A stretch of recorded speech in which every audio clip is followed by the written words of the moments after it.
محنت ہوگی، تربیت ہوگی تو گھروں میں اور افراد میں نکار پیدا ہوگی۔ ماحول کا اثر ہوتا ہے۔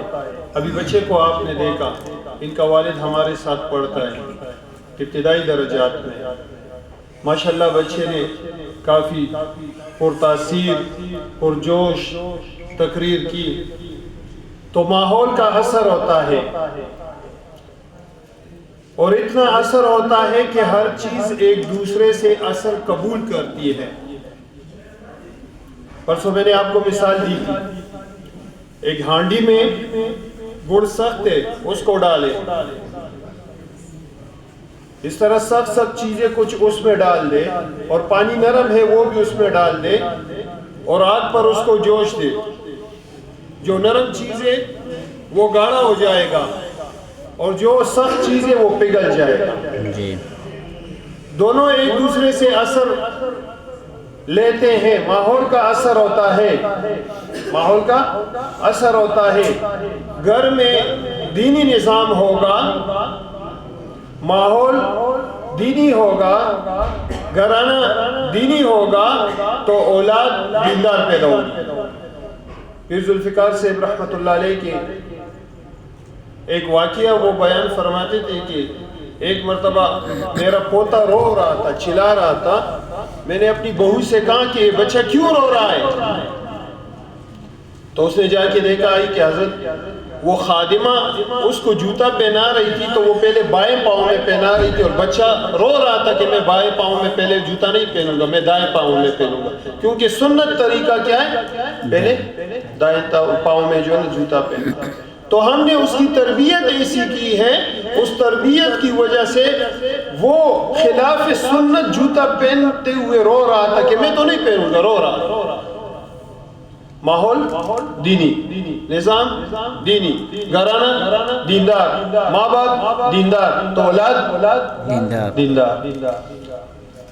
لیکن ماحول بنانے کے لیے ہمیں اولاد کو ماحول دینا بھی ہوگا۔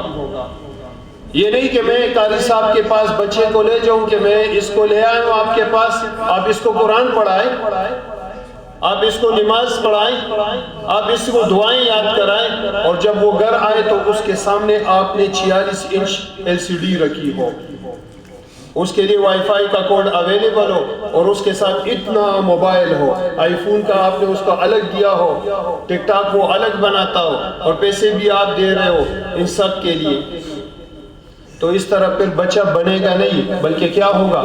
بگڑے گا۔ بچہ بنے گا نہیں، بگڑے گا، یہی کل کے لیے تیرے لیے ناسور بنے گا، تیرے لیے عذاب بنے گا، اور تیرے جو نا پریشانی کا سبب بنے گا۔ تو اس لیے اس کو گھر میں ماحول بھی دینا، اولاد کو گھر میں ماحول بھی دینا، ایسا ماحول کہ گھر میں اللہ کی نافرمانی کے اسباب نہ ہو، نہ میری زندگی میں ہو، نہ میرے اولاد کی زندگی میں آئے۔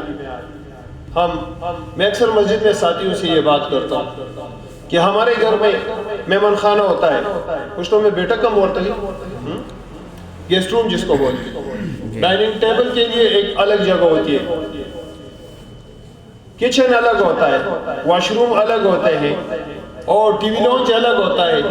کس کے گھر میں نماز کا مصلی ہے؟ ہاتھ اٹھائے۔ نو ون، کوئی بھی نہیں۔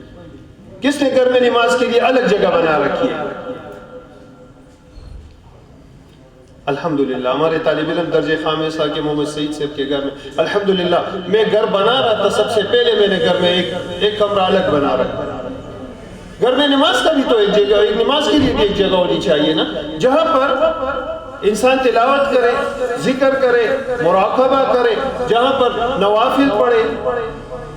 لیکن ہمارے گھر میں ہر چیز کی جگہ ہے، عبادت کے لیے جگہ نہیں ہے۔ بیڈ کے سامنے نماز پڑھی، واش روم کے سامنے نماز پڑھی، دروازے کے سامنے نماز پڑھی، کہیں پر پیشاب کیا ہوئے بچوں نے، کہیں پر گندگی پڑی ہے، کسی چیز کی تمیز ہے، بس جا نماز بھی جو نماز پڑھو بس سر سے، وہ بھی اللہ ماشاءاللہ جو نماز پڑھتے ہیں ان کا کام، اور جو نہ پڑھتے اس کا تو چھوڑے۔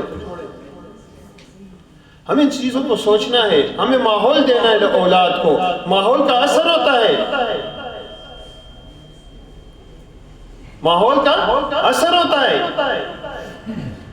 صحبت صالح تر صالح کنن و صحبت طالح تر طالح کنن. اچھے کی صحبت میں انسان اچھا بن جاتا ہے، بروں کی صحبت میں برا بن جاتا ہے. ایک بزرگ سے کسی نے کہا حضرت میں بہت زیادہ گناہ کرتا ہوں، بہت زیادہ گناہ کرتا ہوں، کیا کروں؟ انہوں نے کچھ بھی نہیں، آپ علماء کی صحبت میں روزانہ بیٹھا کریں. کیا کریں؟ علماء کی صحبت میں روزانہ. ایک شیخ تھے وہاں، ان کی صحبت میں درس ہوتے، اس درس میں روزانہ بیٹھا کریں. شدہ اس کی زندگی سے تمام گناہ نکل گئے. جب علماء کی صحبت میں بیٹھیں گے تو پھر نکاح آئے گا. تو یہ بچے پہ کہہ رہا تھا کہ اگر والدین نے ان کو موقع دیا ہے اور ماحول دیا ہے تو بچوں میں بھی ایسے نکاح ہے.